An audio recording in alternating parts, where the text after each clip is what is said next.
A what-if statement is ultimately connected to a world and a character.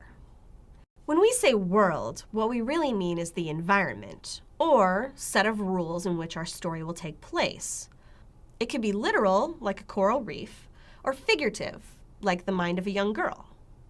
Character, of course, refers to the subjects or individuals we follow on the journey of the story.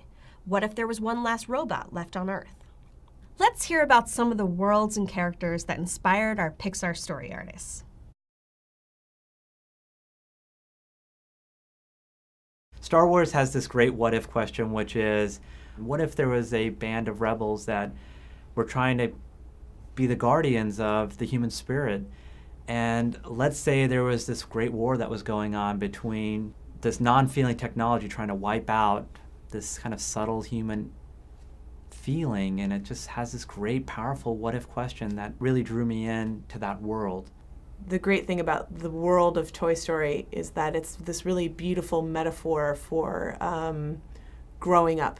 And it's so genius because it's so, from the sort of the outside, it looks so simple, but from the inside, it's so complicated and so beautiful.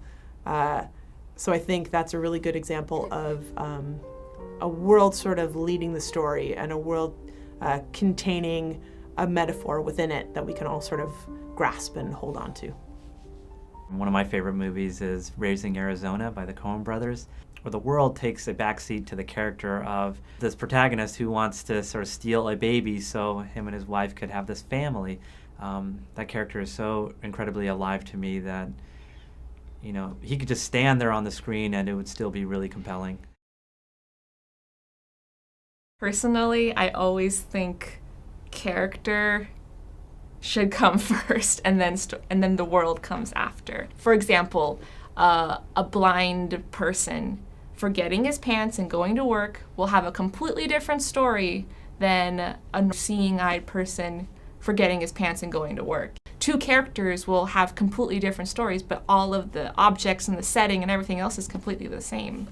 So for me, character is king. Everybody works a little differently. So for me, I like to come at it from world first and then find the character to go into this world, or who that character is going to be. I needed to set the stage for a bunch of other characters to go through, and then that was the equation for stories to come out. Sometimes the world comes first, and sometimes the character comes first.